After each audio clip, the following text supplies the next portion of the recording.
I am the author, Pastor Michael Zarling. We have the editor of the book, Pastor Peter Hagen. We did not record last week. Why was that, Peter? You're gonna make me talk about this now, because I lost my voice. Yeah. And if you know me, this is something that is very unusual, and it was very distressing because, like, pretty much everything that I do, everything that I like to do, involves talking. And thankfully, my voice has returned. I only lost it for like the space of the week and was able to grumble through Sunday morning service without any major hiccups. But we're back on the upswing now. Thanks for asking. You're welcome. Well, I just wanted people to know we didn't forget to record. There was a good reason. And I know, Peter, what it's like to lose your voice. I did that several years ago, Christmas Eve. My voice is a little gravelly on Christmas Eve, and we had hot wings that night, and I was like hot wings, and my voice all of a sudden cleared up that night for dinner. So this is gonna be great. Well, the next that night I couldn't sleep because my throat hurt so badly, and I struggled the next day just choking through the words. And what happened was I burned my vocal cords because they're already raw from coughing and so forth, and then having that hot sauce on them. And so my choir director said, Pastor, just don't ever do that again. Just we'll find someone to do the scripture readings and sermon for you. Uh, Wow, that is intense. that's right.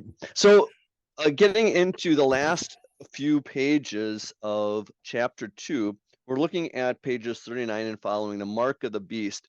So one of the questions I have in my study guide on this uh, is what's going to happen, Peter, when Christians do not step up and step into the culture to speak the good news. And I know you had done some research on some history of when did Christians and pastors stop stepping into the culture. Yeah, yeah, and there's a couple of different things there. There's the culture, there's the politics, and for one reason or another, politics really consumes our attention as Americans. And in reading about this, that historically pastors have actually pretty readily gotten involved in politics. We had that example in the book, of our Wisconsin Synod churches and the other churches of the Synodical Conference. They were advocating for the ability to run their own private parochial schools in the German language. And so they were very active politically and actively opposing any candidate who was in favor of, policies and laws that were detrimental to our churches and schools. Um, but where it all comes around again is up until 1954, that churches and other nonprofit organizations were permitted to expressly endorse or oppose candidates for political office. The way it is now, that you can talk about a social issue, you can talk about the platform, but you can't talk about the person. And that wasn't the case up until 1954. You could say vote for John Smith, or don't vote for John Smythe, whatever his name may be, Roger. Um, Up until 1954, because in that 1954, there's this guy Lyndon Baines Johnson. Maybe you've heard of him. Later to become the president after the sitting president was assassinated. LBJ was running for United States Senate, and during his campaign, he was being opposed by a nonprofit organization. A nonprofit organization. It was not a church. They said, do not vote for this guy because A, B, and C. Well, LBJ went ahead and won the Senate election. And then after he became a senator, he proposed some legislation, said, well, what, we should amend the Internal Revenue Code, the IRS code, to prohibit nonprofit organizations, including churches, from endorsing or opposing political candidates. That's the background, and that's pretty much all that we need to know. Because then that Internal Revenue Code was amended right there in 1954, without really any additional debate. I mean, it's, thinking back 70 years almost, it's incredible how quickly some of these things passed with so little discussion. And the bill was probably short enough to read the whole thing ahead of time.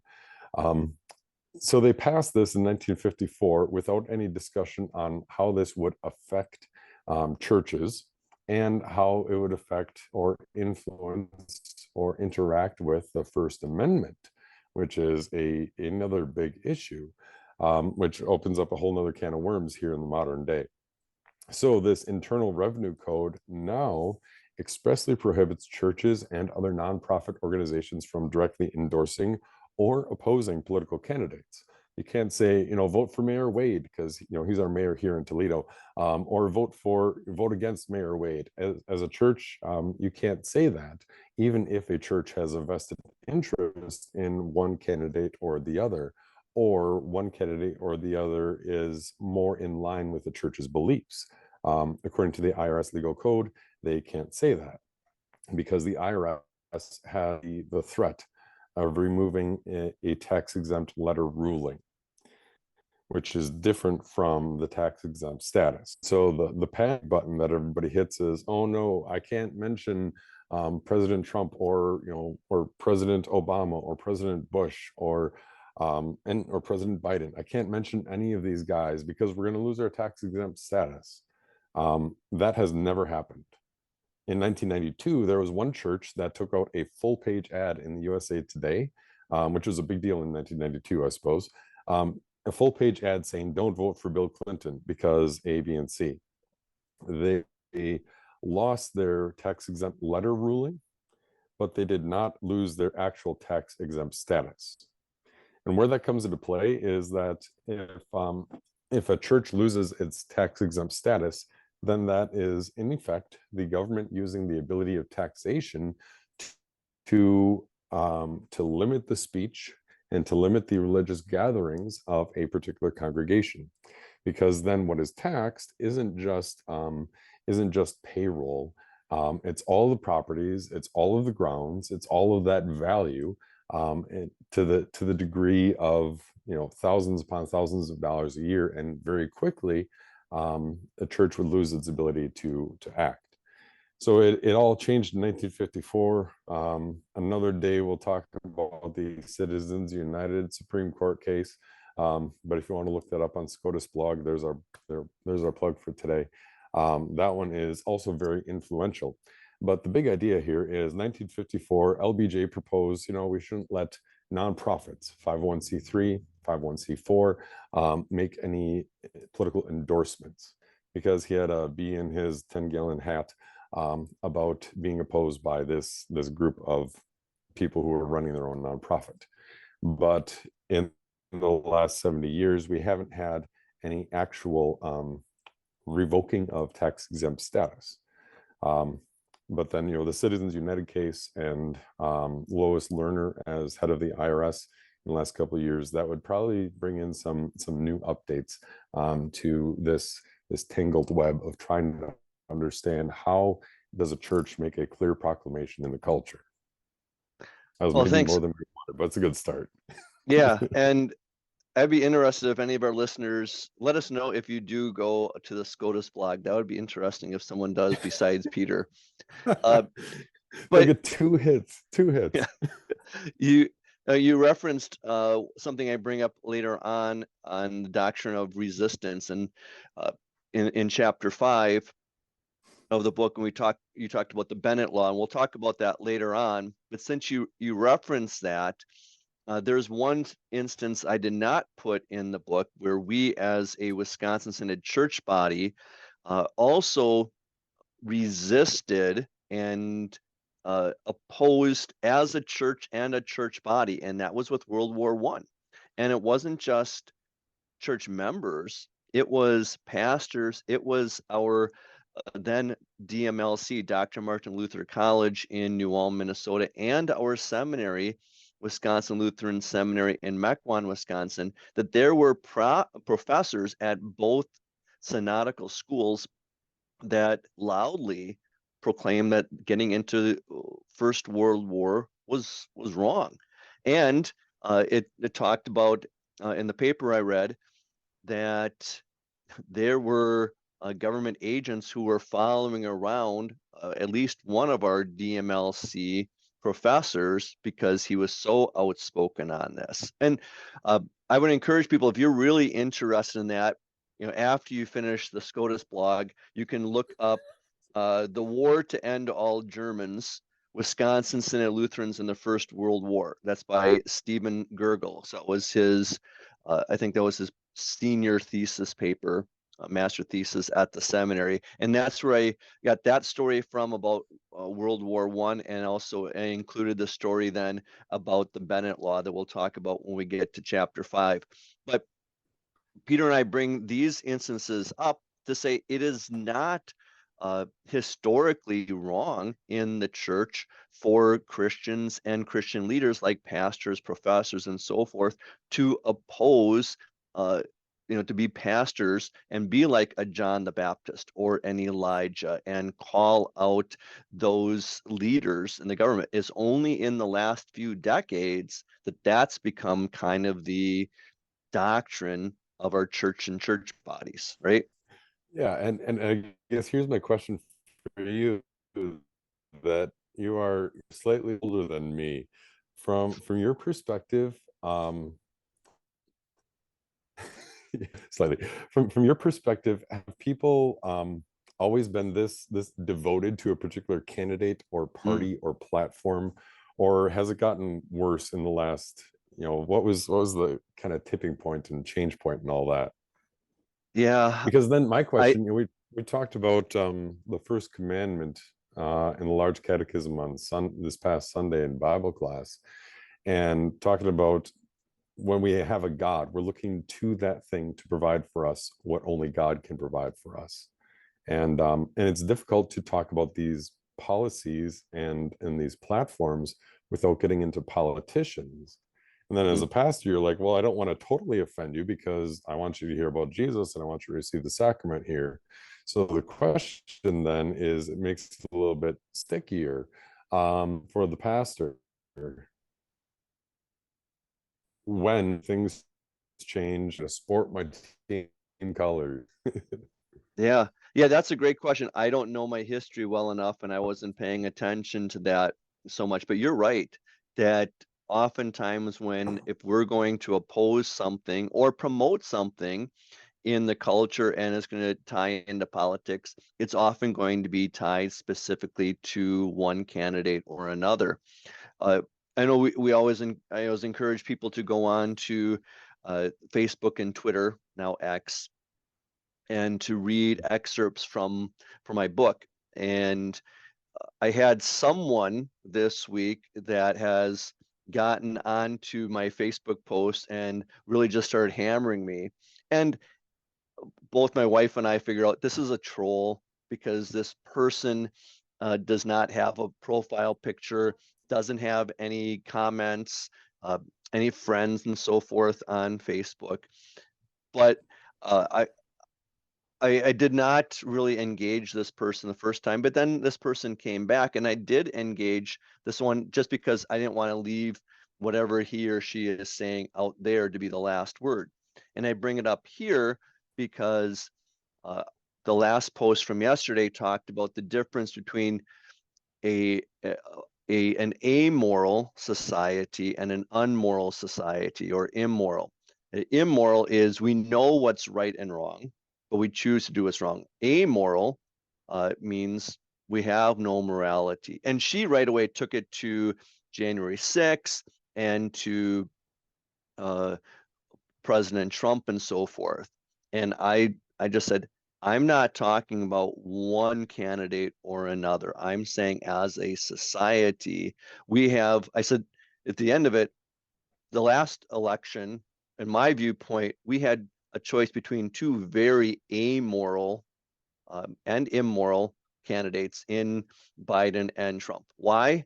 Because we as a culture have become amoral. And so we get, we may not like those choices, but we get what we get because that's the kind of culture we are now.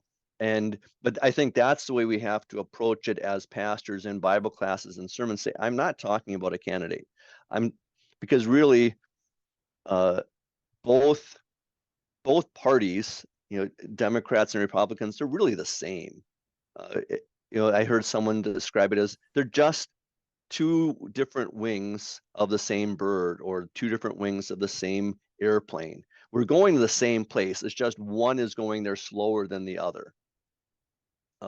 So that's just making sure that people know, hey, if I'm going to oppose something, I'm usually opposing it on both political spectrums because they're both wrong.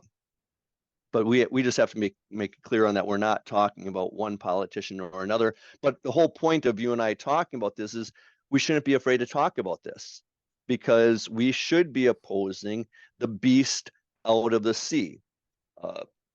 As I say at the end of this chapter, is that the government can be the servant of the Lord. It can also be the servant of Satan. Two things can be true at the same time. Again, we're not living in a culture like that, are we? We're living in a culture where you make one statement and that's your statement forever. No, two things can be true at the same time. And the two things that are true is the governing authorities are God's servant when they're serving God's will and serving God's people. That's Romans 13. But it's also true that the same government can act as Satan's ally and Satan's servant when he's following Satan's will. And it's the same way that happens with us as sinners and saints. That at times and it can be within moments of each other, we're serving Satan because of our sinful nature, and we're serving God according to our sanctified nature. And I think we get into false doctrine and at least false actions when we don't see both of those. So anything on that? Definitely. And then I guess a couple of things, because I mean it is a good comparison to draw it to the Christian. And for the Christian, there's the extra third level of you've been given rebirth and renewal by the Holy Spirit. But then for the government, which is basically a secular citizen, in that comparison, it can act in line with God's law, with God's revealed word, with God's moral law that applies to all people, and it can act against that. And to a greater degree, Christians can promote within the government. They can promote a moral law that will serve to curb the sinful flesh, or the government can persecute to a greater or lesser degree, but they can oppose the Christian church. And to think of all that, and I guess my other follow-up then is, how do we get from having a difficulty talking about a platform or a person, and somebody's like, oh no, Pastor Hagen, you're a supporter of that candidate or this candidate, I don't want to listen to you anymore, which occasionally has happened. But how do we get from that point back to rewinding the clock basically to 1954, where we can talk about these things logically and openly and have a discussion? I think that's where, like, this video discussion of yours is and this book is a fantastic idea. But what else do we need, like within our homes or churches or schools? Yeah. And I think that's, the point of the book is that we need to be discussing this. We have not been discussing these things at all. And I think people are going to be nervous about it in the beginning, and that's why we got to keep bringing it up over and over and over again. But let's get into this topic right here of the mark of the beast of Revelation 13. Starting with verse 16, it says, St. John describes the mark of the beast from the land. He also makes all people, small and great, rich and poor, free and slave, receive a mark on their right hands or on their foreheads, in order that no one may buy or sell unless he has the mark, the name of the beast, or the number of his name. Here is wisdom. Let the one who has understanding calculate the number of the beast, because it is the number of a man. His number is 666. So, Peter, what have you heard people say this mark of the beast can be? All sorts of things. And at various points in history, you have different things that kind of come up. Tattoos, that if you get a tattoo, then that is the mark of the beast. Or some sort of like a barcode, or you think of like the hand implant that you can then use to purchase when you go into an Amazon store, or some sort of governmental documentation that allows you free transit within your borders, or the ability to purchase, or even vaccination, and the proof that you have been vaccinated, or the proof that you haven't. That was some of the pushback from some of the more I would say extreme Christians, who aren't very well informed on how to read Revelation. But they said, oh no, that was one segment that said, oh no, this is the mark of the beast, this is it, this is the end times, don't get it because you will be marked with the beast. So what exactly are we talking about here if it's not those things? Right. And what I always tell people too is that it can't be specifically like a barcode or a chip and so forth, because those are in the 21st century. And St. John is writing to people in the first century. And that mark of the beast was there already, and it's there throughout history. So some examples of the mark of the beast in history, I have this in the book, is it's whatever people need to do to be tolerated by the alliance of corrupt government and corrupt church. We can see in history where this mark of the beast was the official certificate, which stated that the holder had burned incense to the Roman emperor. So that's going to be like the first and second centuries. It was membership to a communist youth organization as a prerequisite to attending a university, and that would be the 19th century and 20th century. It can be acceptance of abortion as a criterion to run for public office, and that would be the 21st century. It can be the same thing, like you said, of a just having a COVID shot.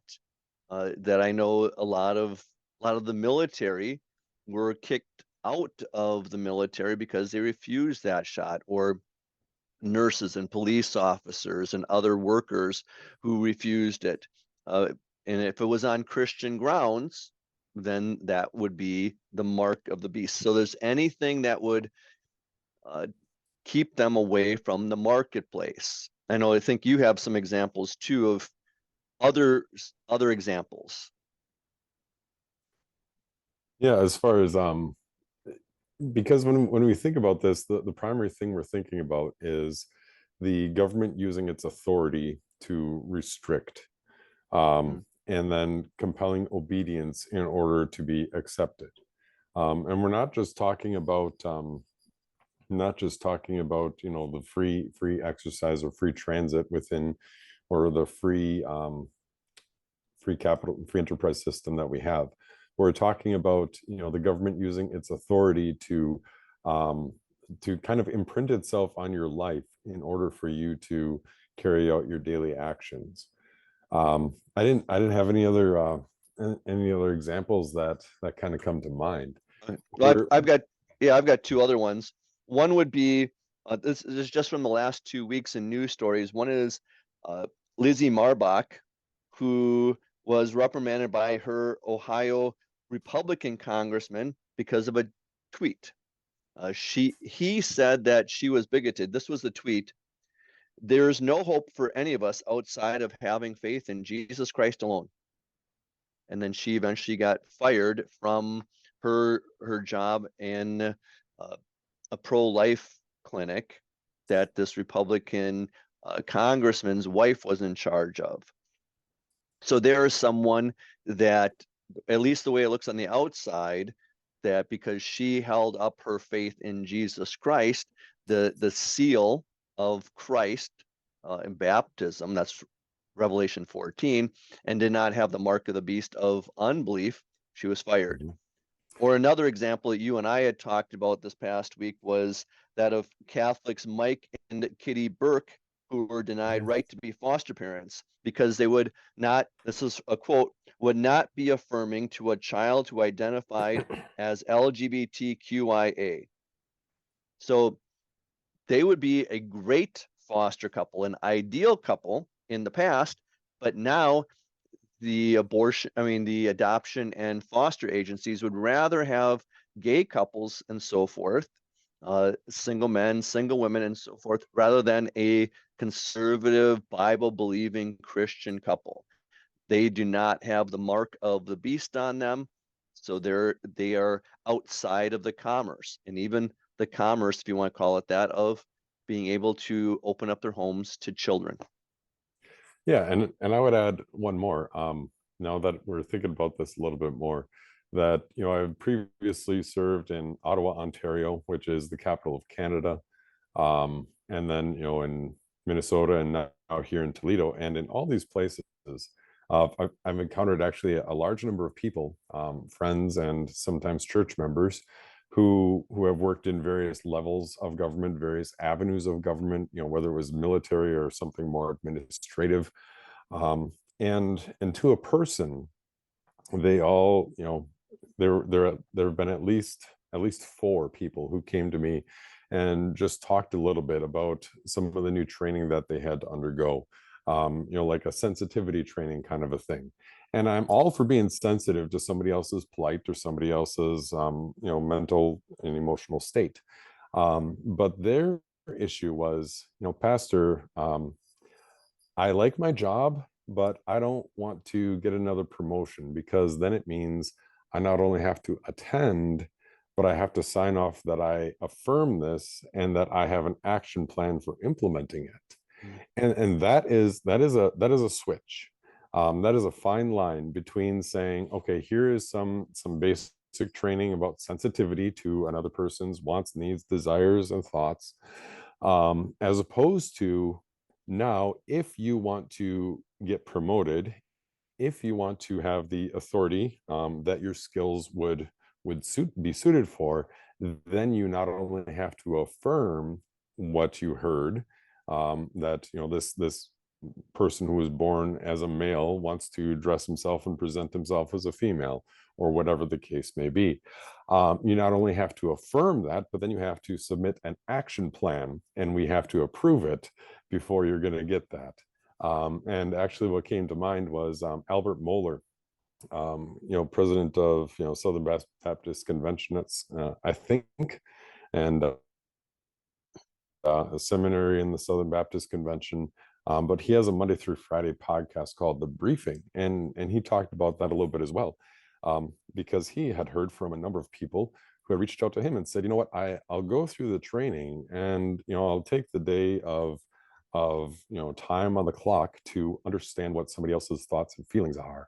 But as a Christian, I have to draw the line when it comes to you saying I have to have an action plan for how am I going to implement what I just learned today, because that gets into the question of sincerely held belief, and that gets to the question of, when do Christians draw the line? When do Christians say, this is what I sincerely believe about human nature, that human nature is part and parcel of the Christian belief that Jesus Christ was made man, that he became a human, fully human with rational soul and human flesh. And as a result, I, as a Christian, no, I will not, and I do not have the right to act in a bigoted way. But at the same time, you do not have the right to compel me to accept or affirm or create an action plan for implementing whatever new ideas you've just proposed to me. Yeah, and so you're going to quote Albert Mohler and drawing the line. I'm going to quote Dave Chappelle here, because I watched a video. I watched a video yesterday. It's not apropos of anything that I was studying for this. Just happened to watch it, but there he was quoting his father, who said something similar about knowing the line. He said, "Know your price," because Chappelle wanted to be an actor, and his dad was saying, "Well, I don't know if that's the right line or right job to go into," and Dave said eventually is that you know, I don't want to be a teacher because his dad was a teacher. I don't want to be a teacher, but if I can make enough money that the same amount of money that you make as a teacher, then I'm doing okay, right, Dad? Because usually you think if you're going to be an actor, you have to make a lot of money. And he said, if I make the money of a teacher, say $100,000, that's good enough. And his dad said, then go, go be an actor. But he said, know your price. And I bring it up here based on what you were saying, Peter, is that for us as Christians, we should know where the line is, know what our price is, that we're willing to be, because we're in the left-hand kingdom. And the left-hand kingdom of this earth, God is in control, and yet Satan has been cast down. That's Revelation 12. He is the great red dragon who has been hurled out of heaven and cast down to earth. He is alive and well on the earth, and he has his two pets of the persecuting government and the persecuting church that are coming after us in the Christian church. And so we have to know that, and we're going to be living with that. But we have to know their price. So with that, we can kind of wrap it up here, is we've got the government that can be against us, and it can be social media, the media, companies and so forth, all trying to force us to engage in their culture and worship the beast. That's what it says in Revelation 13, to worship the beast out of the sea by having the mark of the beast on us. So then what can we do as Christians, Peter, to oppose that and make sure that we have the different mark on us? That's the mark in Revelation chapter 14. Three things come to mind right offhand, and none of them is church attendance or Bible class. I mean, the first, is, if you think of it as Christian citizen, the first is to know what we believe. Like if you haven't read the first commandment in Luther's large catechism, take 15-20 minutes, go to bookofconcord.org. Maybe I'll send Mike the link to put in the show notes, and read through, what does it mean to have a God, and what does it actually look like? It's not just did Nebuchadnezzar set up a giant statue in the public square, but a God is that from which we expect anything good. There's that. Secondly, as we go from Christian to citizen, kind of along this continuum, secondly is this idea of being able to think logically and practice talking about some of these bigger questions. At our church, for instance, we're starting up a book club where this month we're looking at the mysterious case of Dr. Jekyll and Mr. Hyde. It's only 67 pages long. There's probably at least one good movie about it. And what it does is if you can read 67 pages and read for understanding, and then talk logically with your fellow Christians about what is Robert Louis Stevenson proposing here, and what is his argument, to practice, in basically a safe space, to practice understanding what is somebody saying and what is their argument, and then how do we discuss it? What do I think of that? And maybe in another church, it could be, you have a Star Wars marathon, like here's episode 4, and what is episode 4 say about human nature, or the problem of evil, or why do bad things happen in this world? And then the final part is kind of an understanding of our Bill of Rights, that when we talk about, I asked this one time, what is the First Amendment? And there are 5 freedoms preserved for us in the First Amendment. And I asked this to a Bible class of 35 people, most of whom have been voting age since like the Reagan administration, or maybe George I. And there was one person who raised a hand and said, "Is that the right to keep and bear arms?" I'm like, "No, that's the Second Amendment. There's 5 freedoms in the First Amendment. Can we name one?" And you were talking about, and if we're ignorant of these things, it doesn't matter if it's in the Bill of Rights.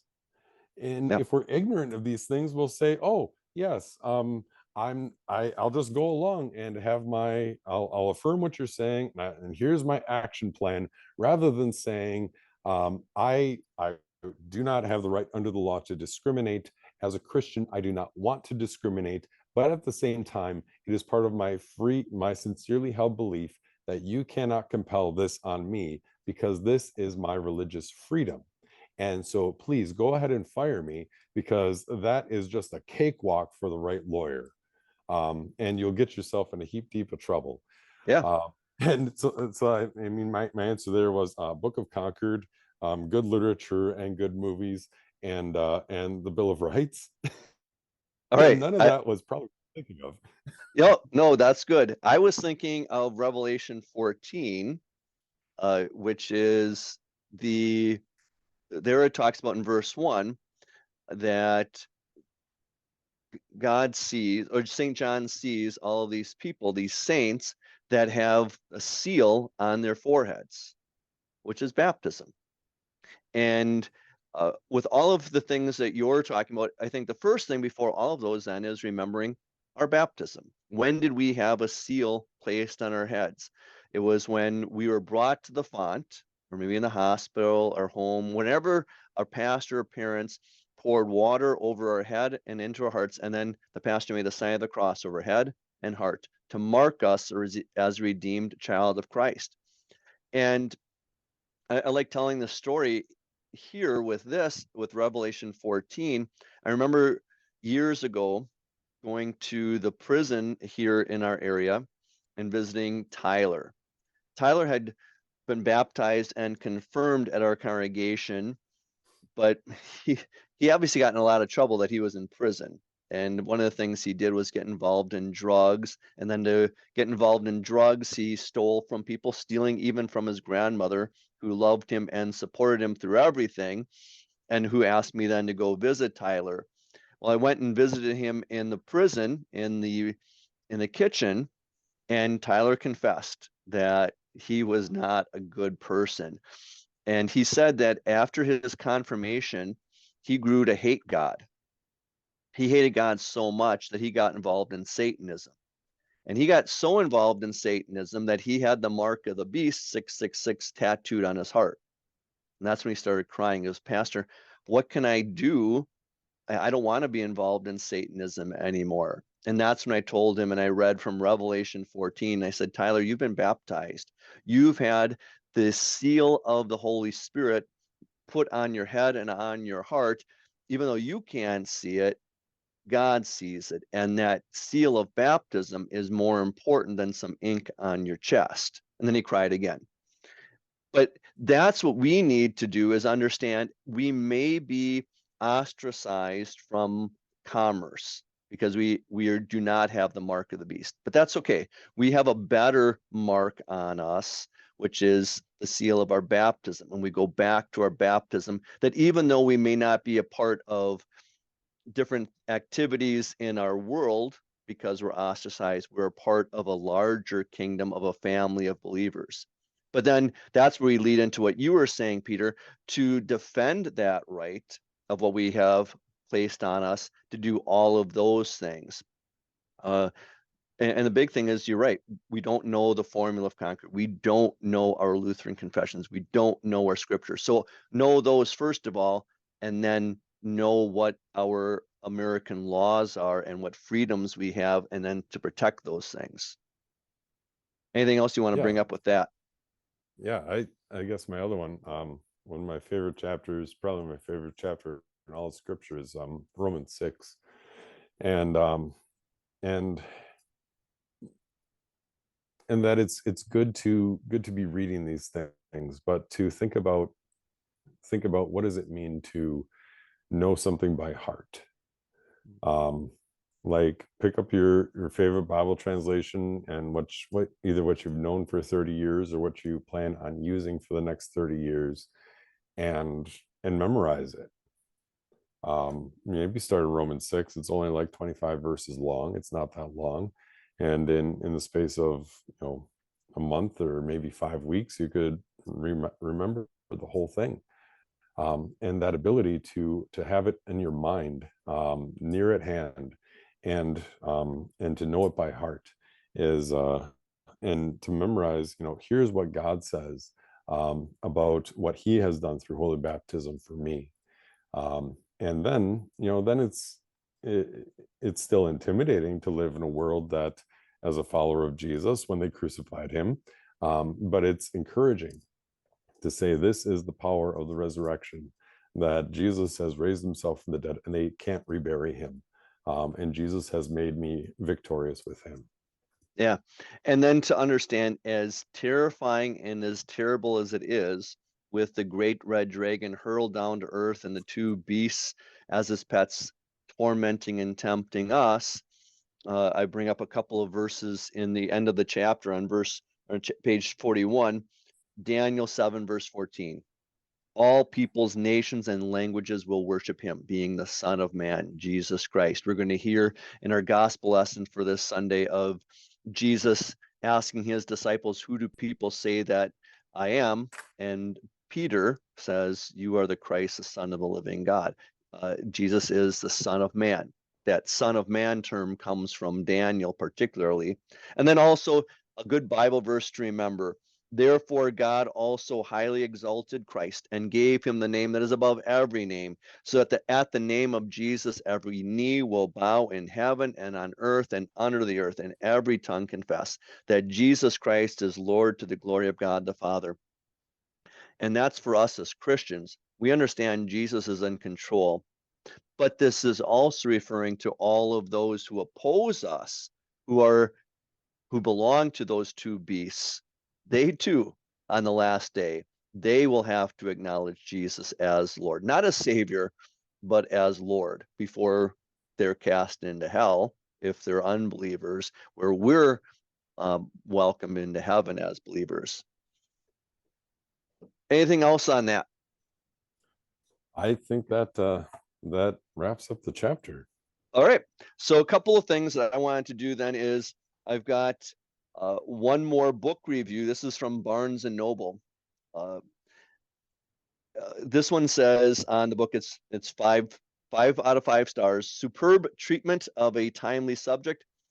Pastor Zarling has given the subject matter a very thorough treatment, very scriptural and practical for the times we are living through. Christ's followers are commanded to honor and obey the governing authorities God has placed over us. Yet throughout Scripture and the history of the Christian church, we see God's people forced to navigate through scenarios in which the choice to obey the earthly government and God appeared to be at odds. When are Christ's followers permitted, even obligated, to resist the earthly government as a way to honor God first and foremost? What does it even mean to resist the government as opposed to rebel against the government? We'll be confronted with this dilemma more and more as the last day approaches. This book is a must-read to assist Christians in their walk of faith. So I appreciate that.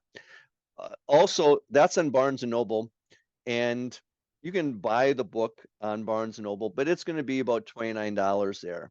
Right now, Amazon has a deal that you can buy the hardcover of the book for less than the soft cover. So the hardcover book is now $18, whereas the list price is $28. And then also for all of you who are somewhere in Minnesota, I'm going to be speaking at St. John's Lutheran Church in Goodhue, Minnesota on September 11th at 6 o'clock. And the pastor there, Pastor Robert, is a classmate of mine. He has invited all of you to come. So 6 o'clock on September 11th at St. John's in Goodhue, Minnesota. You are welcome to come, because then the next day I'm going to be speaking on the subject of the book at the Pastors Conference at St. Croix in that conference there. So we'll wrap it up here. Please continue to like, share, comment on the videos and the podcast. Subscribe to Resisting the Dragon's Beast on Twitter/X and on Facebook. And let's just keep getting the word out. So like Peter and I were talking about, we know both scripture and history and then can apply those to our lives, because it's all about just discussing. Lord's blessings on your week.